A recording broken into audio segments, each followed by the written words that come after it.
and welcome to another episode of the Profit Point Show. That is a program that talks about profit making, give you information about entrepreneurship, tell you what is happening in the business world, and tell you how to grow the economy together with other stakeholders. My name is Charity James, and I will be anchoring the program today, having two guests for the first segment and the second segment, business review segment and the sectorial segment. We'll go through all this program within 1 hour. Welcome to the Profit Point Show today, and we'll take a break now, and we'll come back. It will be time for us to delve into the business review segment of the Profit Point Show. We'll see you after the break.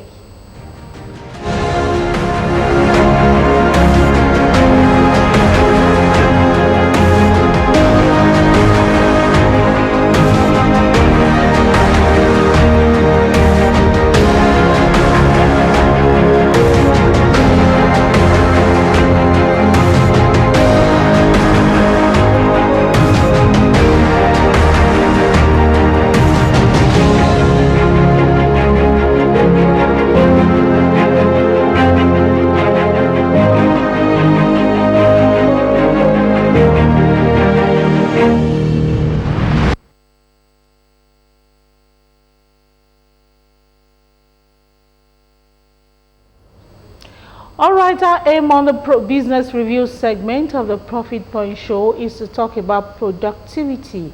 That productivity asks for entrepreneurs that will ensure that there is balance in their time, grow on the task, and also be improving on the personal goals. That is what we want to look at this moment, and our topic is productivity hacks for business entrepreneurs. My guest is joining us via Zoom from Ibadan, and he is Tosin Animashaun. He is a business coach and someone who will take us through the first 30 minutes of the program, telling us what we should do to bring in the proper productivity to any venture that we find ourselves. So good morning, Tomise. Good morning. Good morning. Thank you so much for having me. All right, you're welcome to the Profit Point Show. Without wasting much of our time, let's delve into the program and see how far we can go within 30 minutes of our time. Let's start with what is the top time management strategies to ensure prioritizing a task that align with everything that has to do with business growth. What are the strategies? What are the things that you must do to go into that process and align with them?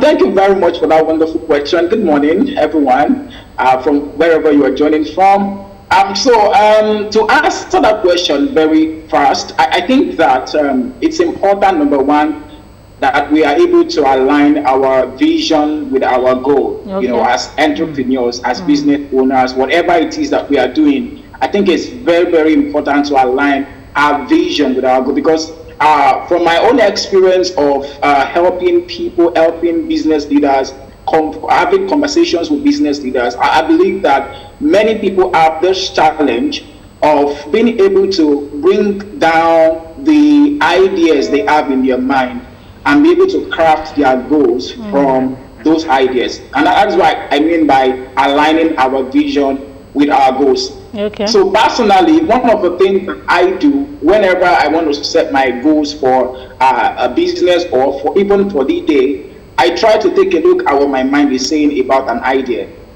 and then I'm able to draw out the goals that I want to, live for, or that I want to set for that business idea. Because again, the problem is, if we don't set our goals from what our mind sees about a business, for instance, we discover that it is like you acting against what your mind is seeing. So there's a process of conception about a business idea. There's a process of conception about a project, for instance. There's something that your mind has seen about that business. There's something that your mind has seen about that project. So if whatever goal you are, working with is not aligning with what your mind saw from the onset, then there's going to be a problem. Okay. So the most important thing that I think is principal is for us to be able to, whatever goal we think we want to, want to plan out, they are not drawn from the expectation of the society, because I believe that's what many people do, by the way. They look at the people that are doing well, they look at the result that they can see around them, they see, a business, professional, or a business that is doing fine. And just because of the things they could perceive from what that person is doing, they also begin to do some copy and say, oh, this is what I want to do tomorrow. I see somebody do that today. I want to do that as well, which might not actually work for them. So I would advise that for any, entrepreneur that really wants to be productive in whatever they do, then they must ensure that the goals they are setting for themselves, for their life, for their business, for their project, is in alignment with their vision, with the picture in their mind, regarding whatever it is that they are doing. And I think the second thing I would also talk about is, the system of prioritization. Personally, this has helped me as an individual, and as business leaders, as young professionals, we must learn to set priorities for the things that we do. Sometimes you can just be moving, or you are reading a book, or you attend a program or something, and your mind tells you to do something. It doesn't mean that you have to do that thing immediately, just because the perception is strong. We must learn to write things down, for instance. We must learn to plan. We must learn to, put down the things that we really want to do with our life, with our businesses, with our project, and be able to discern what are the ones that I need to do first.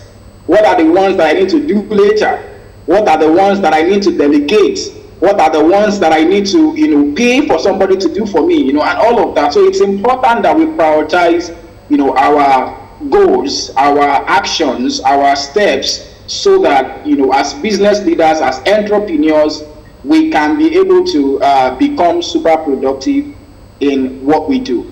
Okay, thank you for that. Talking about prioritizing and planning, we know that in this era we talk about technology, and we want to use technology to do almost all our tasks.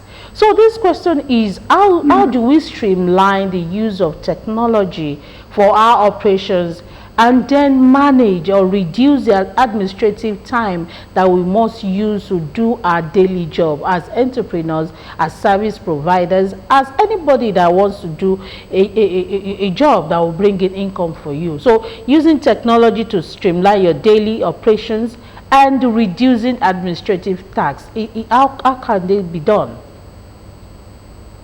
Oh, wow. I love that question, because we are currently at the age of the internet, and every business leader, every entrepreneur must learn how to integrate, technology into whatever it is that they are doing. And I will tell you why. The reason is because, for us to get things done, for us to get results in whatever we are doing, there are resources that we are using to make this happen.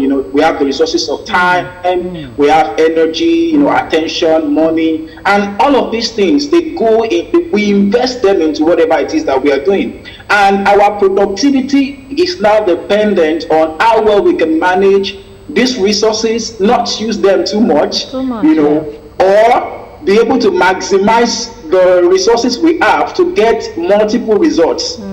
And that is just the simple definition of productivity. How well we can manage all the resources that we have, the resources of time, energy, attention, money, and the likes of the people, to get multiple results in less time. And I believe that technology is an advantage to doing that. I will give you a very good example. Let's come to the normal document that people are used to. I think before now we are used to using Microsoft Word, to type our document, probably send to somebody in your team to review for you, or probably you are asked to work on a document, and then you are done with that document, you send it to that person on, using Microsoft Word. There's a time that goes into that. There's a level of energy that goes into you sending that document, or the person receive it and say, oh wow, right now I'm doing something, I will check later, let me get back to you. Let's say for 2 hours, the person used like 2 hours to do that, and then when the person is checking the document, let's say the person reviews the document, and then the person send the document back to you. And then when the person send the document back to, let's say in another one, it take another 1 hour for that to happen. You check the document and you still discover that the document is still not really perfect, or the person edited something out without knowing the reason why you put it there. You still have to reach out to the person to reason the person, to let the person see why. The person now say, oh, you make a lot of sense, let me edit again. Before you know it, let's say it takes 6-7 hours for a single document to be perfected, right? But we are in the age of technology where that same document can be properly perfected, let's say within 5 or 10 minutes. Using a tool like Google Docs, for instance, allow you to do that.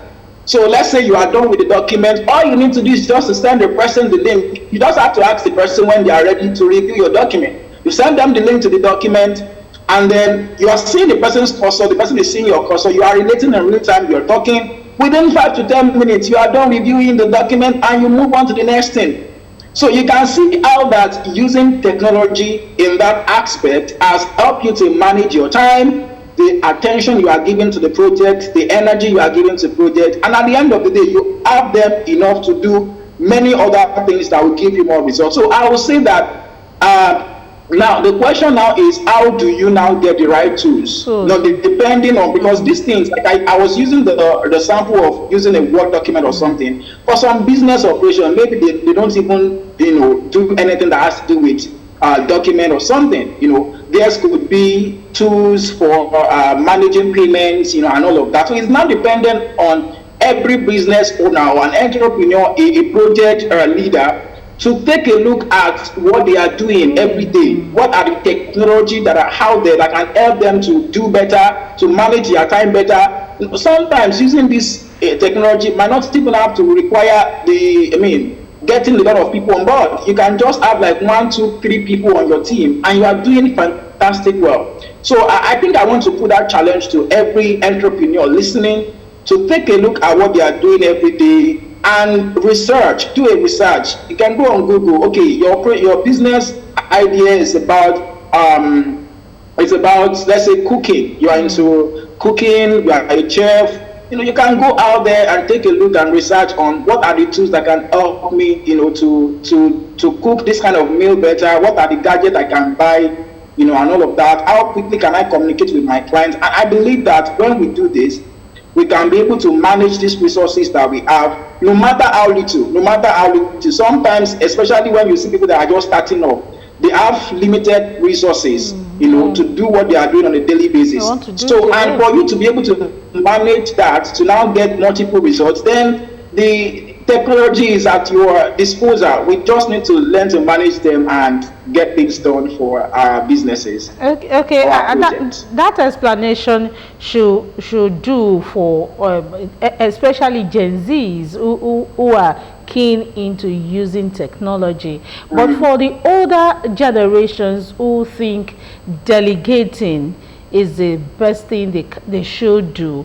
So how do you delegate now and still have the high quality approach to whatever you have to deliver to your client? For instance, now you are telling me to do something on behalf of my company and you're still monitoring me here and there. Are you not trusting my judgment on what you have asked me to do? So how do you delegate and still have this high quality control on what you are delegating people to do?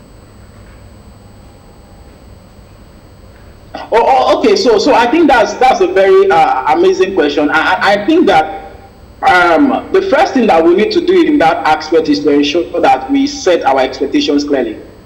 It's just what it is. We understand that we have adults who really believe that the best they can do is to. They don't even understand all these things that you mentioned about technology, getting people, getting tools. They're not used to this, right? They're just used to getting people on board on their project and then delegating tasks and all. For people in that category, then I will advise that, number one, you want to set clear expectations for your team or for the people that you are, let's say,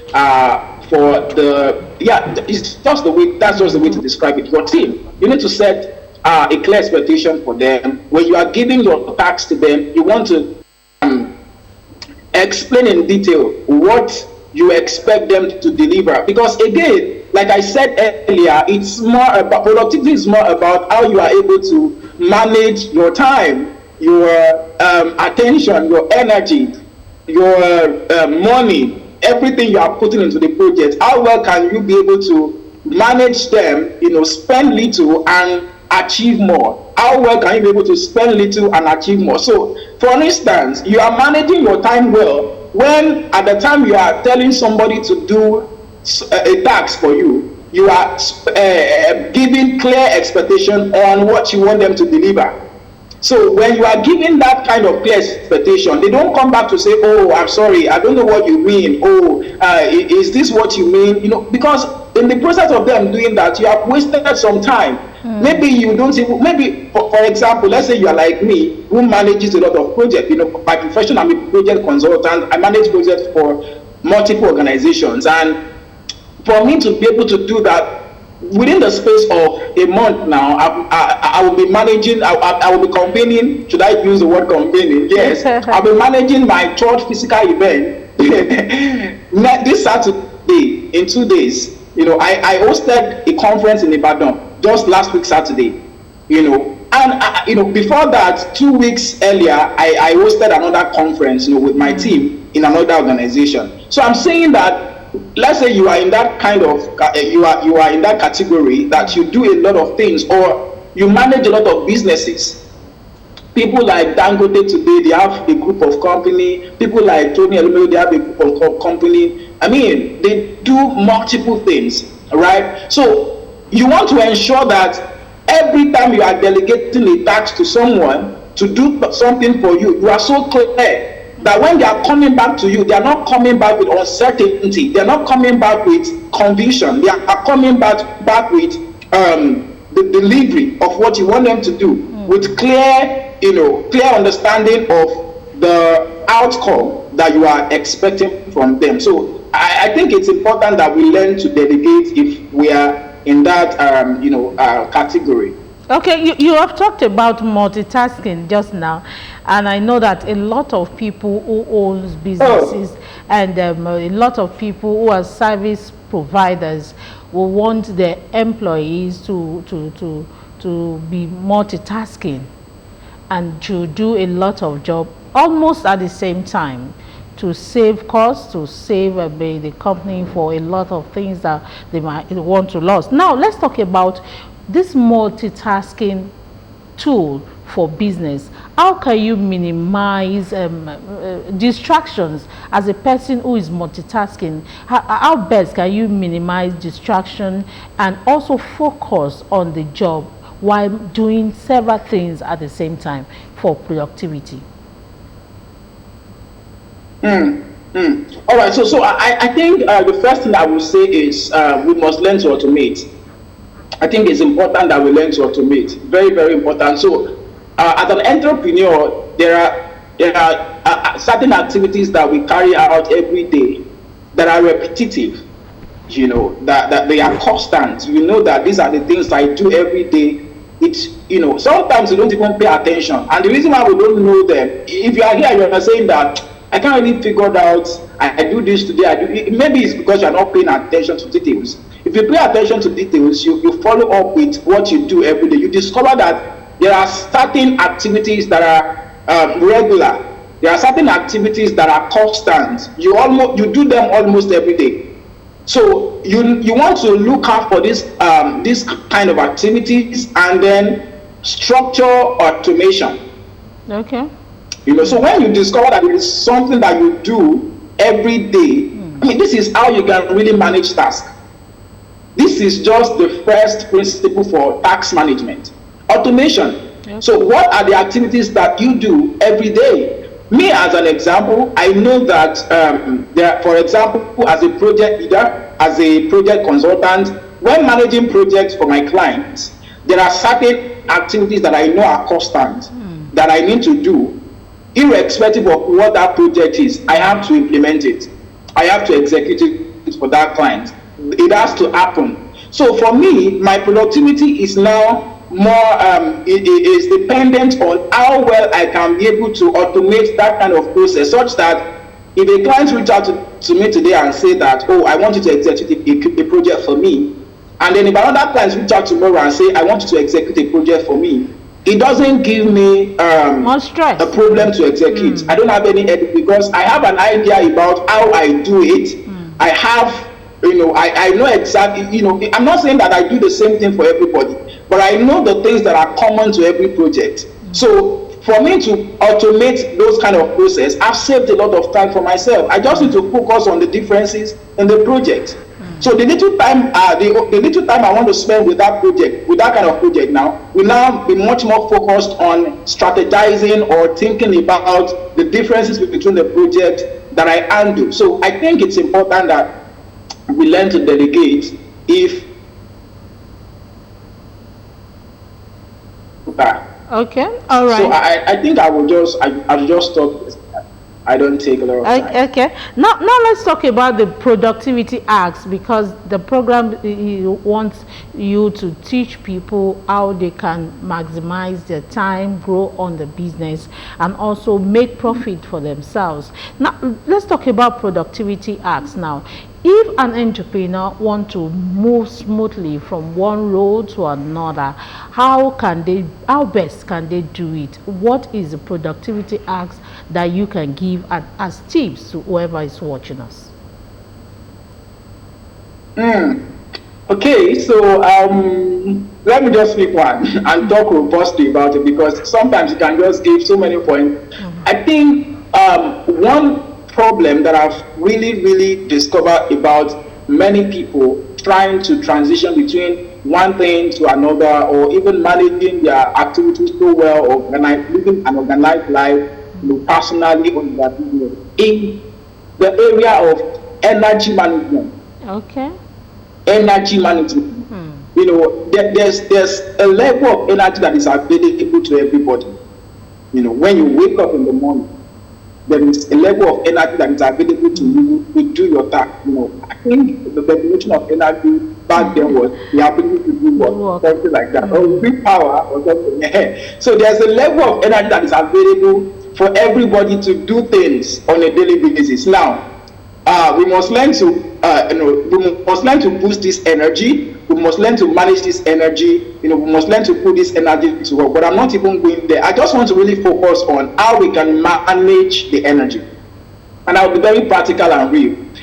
As an entrepreneur, for example, I think it is really a problem if when you wake up in the morning with a fresh mind, when your energy is fresh, when your nerves are active to do things, and at that kind of at that kind of time, you are spending your energy into watching movies,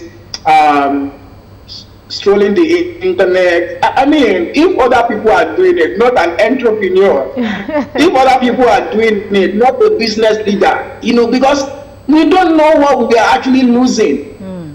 What is happening right there is that our fresh energy that is available, we are wasting them away. So the things that are important for us to do, we are doing them at a time when our energy level is low.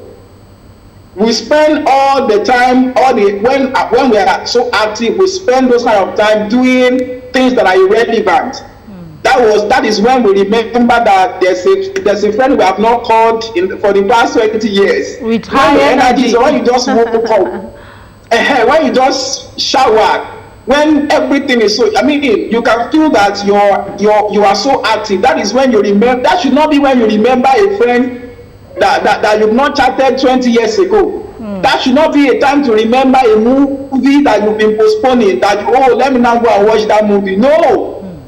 So we need to understand our energy system, how they work. Some people, for them, it could be very early in the morning. Some people, for them, it could be in the afternoon. For some people, it could be later in the night. You need to understand yourself, know exactly when your energy system is high, know how to boost this energy. When I wake up in the morning, I listen to music. I have my favorite playlist. I don't choose these things anyhow. I choose music that I know aligns with my energy system, that can inspire me, that can make me alive. For some people, it could be kind of pay attention or identify activities or things that can help you to manage your energy so well and keep you alive, so that, because at the end of the day, you can even have the time, you can have the money, you can have people around you, you can have the right team. If you don't have the right energy to manage these things and get things done, there will be a problem. Okay, now before we allow you go, this last question will be on how to track and measure productivity now. Since you just need to know your energy level for your productivity to come forth, how do you now track or measure if your productivity is a good one or a bad one for your venture?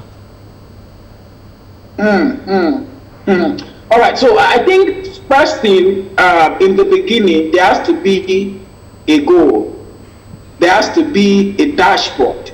I think that's the problem with many people, and you can only track what you have written down. You can only track what you have in plan. So the first question is, do you have a plan? Do you have a goal for your business, for your personal development life, for your professional life, for your spiritual life, for your academic life? Do you have a goal? What are you running with? What vision are you running with?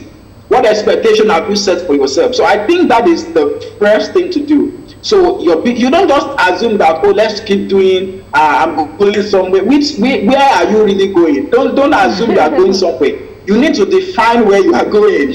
Don't just say, oh, I'm alive, I'm born to rule, I'm a king. Where do you really want to rule? Where is your seat as a king? Which kind of palace do you want to be in the next 5 years, in the next 10 years? Where do you want your throne room to be? You have to have these things written down. They should be clear.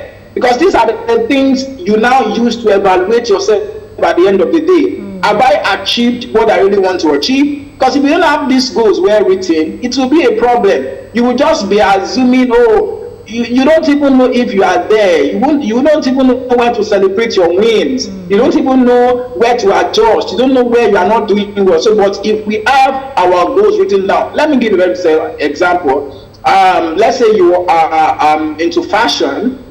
Your productive goal can be that, okay, in the next 5 years, we are in 2024 now. By 2029, I'm going to have 5 shopping, complex dedicated to fashion in Oyo State or in Ogun State. You can start from one city. Okay, my target for 2025 or 2026 is that before the end of 2026, I am going to have 3 fashion complex in Abeokuta. I'm going to have 2 fashion complex in Abeokuta. Then by the end of 2028, I'm going to have at least 1 fashion complex in 3 states. So this is how you measure if you are really achieving your goal as a business leader or as an entrepreneur. And it is the same for every other businesses or project. All right, thank you so much, Tosin Animashaun. He's a project consultant and also a business coach, and he has spoken to us about productivity hacks for busy entrepreneurs. And the aim of talking about this is to measure your growth, know if you're doing the right thing for your venture, and also fitting in whatever form that you find yourself. So, Tosin, we want to thank you for coming on the program. Thank you so much for having me. Thank you. Thank you. Now we'll go for a quick stop. After the stop, we'll start the sectorial segment of the Profit Point Show. See you after the break.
don't you people sell imported materials You're welcome, here? ma'am. As beautiful as the shop is. Auntie,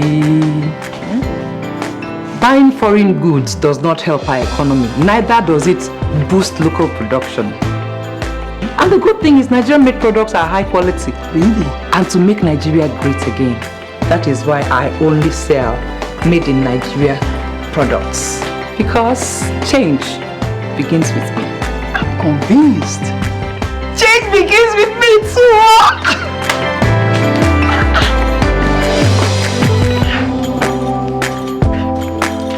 Change begins with me. This message is brought to you by the National Orientation Agency in conjunction with the Federal Ministry of Information and Culture.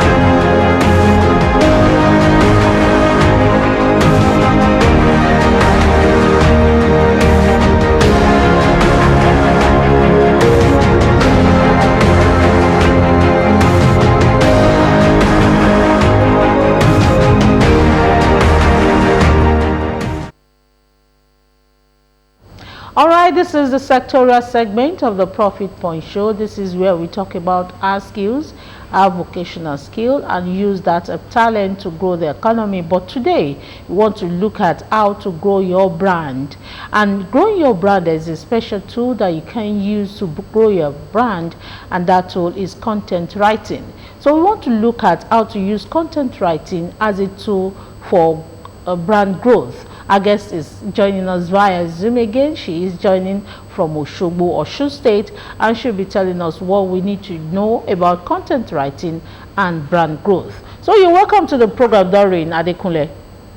Thank you so much, ma. Thank you for coming on the program.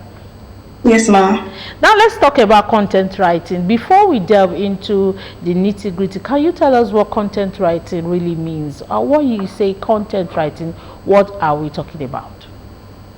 All right, when we talk about content writing is all about communicating information through writing. Content writing is a very, very important tool in, in increasing your brand reach, in increasing your audience, and letting people know what kind of services you do. So content writing is a very, very important tool when it comes to increasing your brand reach. It is very important for every business owner to stick to content writing, to start, promoting their brand through content writing.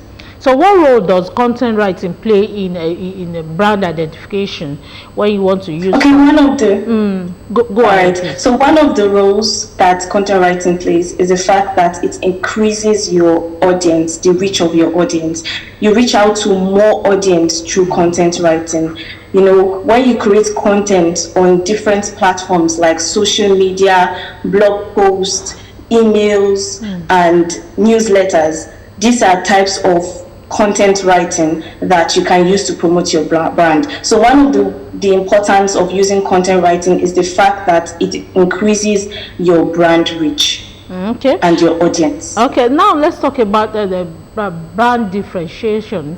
How do you differentiate yourself from competitors using content writing? What are the things that you put in place that will make you distinct in your own right, distinct in your own venture, and people will see that this person is different from other competitors, and this person, we should go for this person because the thing that she is pushing out is something different from what we have seen already. So how do we use content writing to differentiate yourself from competitors? Okay, thank you so much. So one of the ways to use content writing to differentiate yourself or your brand from other competitors is to know your niche. What kind of products are you selling? What kind of services are you rendering? How are you reaching to your audience? Are you listening to your audience complaints? These are important things to notice and to note down. Okay, as brand owners, as business owners, we have certain, customers who might not be satisfied by our services. So one of the ways content writing differentiates your brand from other competitors is the fact that you give your audience or your customers the avenue to be able to lay their complaints, maybe through emails, through text, or through phone calls, to be able to lay their complaints. Maybe they bought a particular product and they are not satisfied with it, or they are not satisfied with your services. So it is very important to give them the avenue to be able to lay complaints. Another way you can differentiate from yourself from other competitors is the fact that you can actually, set your niche. Make sure that you are always focusing on your niche. Make sure that you are not diverting. Make sure that they understand your services. Make sure that they understand what you're selling. If, for example, you are, maybe your brand is all about selling gadgets, make sure that your content writing is centered around how they can use the gadgets, around the importance of using the gadgets and all that. You cannot be a business owner that sells gadgets and you're talking about food. It doesn't really make sense. So make sure your content is always centered around what you're selling, around your services. This will actually, be able to differentiate you from other competitors. Okay, that will take us to the next question about key elements in content writing that will make your brand be received by people wholeheartedly. So let's talk about your element of content writing that will ensure that when your brand comes into the market, people will receive it. The perception for the brand will be on the higher side, and you'll be able to make profit from them. All right, so the one of the elements to use is planning. Okay. You have to plan. You have to carefully plan your content. When you want to tell people about your brand through content writing, one of the elements you want to use is planning. You have to plan. You have to, even if it takes for you to hire a content writer to be consistently putting out content for your brand, then go ahead and do it. Because most times, building a brand requires sacrifices. You have to make sure that everything is put in place. You have to make sure that you are professional. You have to gain the trust of your audience. You have to gain the trust of your customers. So one of the elements you can use is through planning. Make sure that you are consistent in your content writing, in posting your content, in advertising and promoting your brand on social media, on different platforms. Now our world has become so digital that you can easily, give your brand awareness through different platforms like Instagram, Facebook, LinkedIn, YouTube, and numerous platforms. So one of the key elements to use for your brand is to plan. Make sure that as you are dropping content every day for your brand, you are consistent. Hire as many writers as possible. If you know that your brand has 10 writers and it's not enough, you guys are not really consistent in your content writing, then you can hire 5 more writers. Just make sure you have enough writers to be able to push your brand forwards. So one of the elements I would advise for every brand owner is to plan. Plan how you want to upload your content. Plan how you want your content to be read by your audience. It is very, very important. Okay, now that will take us to types of content writing. You've mentioned a lot while talking earlier. Which of them is very effective for brand awareness? Now you have a new content, a new brand that you want to push into the market, and you want people to know about it. Which of the ones that you have mentioned can be very effective for your sale? Okay, one of the types of writing that is very effective is websites. Okay. Now, websites entails everything about your brand, all the information that your customer needs for your brand. So I advise every brand owner to create a website. Most brand owners are so reluctant when it comes to website creation because of so much work that it requires to put it together. But it is very imperative that every brand owner or every business person create a website to tell their customers what their services is all about, put their phone contact, put the testimonials together, put every necessary information so that the customer will be able to have enough knowledge of what you're selling out or of what services you are rendering. Another type of content writing I would recommend is emails. You can actually use emails to tell your customers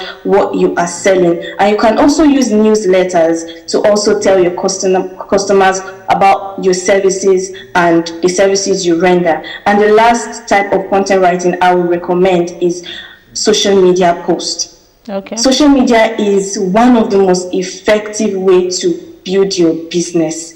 Like I mentioned, so many platforms that you can promote your business with. You can promote your business on LinkedIn. LinkedIn is one of the social media platforms you can promote your business, promote what you're doing, give yourself more visibility. Another social media platform is Instagram. There are billions of people on Instagram. So if only you can channel yourself to the right position on Instagram, then you'll be able to get the right amount of audience to buy from you. Another social media platform I'll also recommend is YouTube. YouTube also, you can get customers on YouTube if you can advertise your products, advertise your services on YouTube. And lastly, another social media platform you can build your business is TikTok. We all know how TikTok is. TikTok is a place where you create videos and all that. So you can actually promote your business on these few social media platforms I mentioned. So your presence on social media platforms are very essential these days. Is that what you're saying? Very essential. Okay. Now that will take us to building trust and authority for your business. Are you saying content writing can build that trust for your business and ventures? Yes, it Also can build trust, because now one of the ways to build trust is by creating evergreen content. Now, what are evergreen contents? Evergreen contents are content that can never be outdated, content that your customers will read or your audience will read and not get tired of, content that your customers will read and still get the necessary information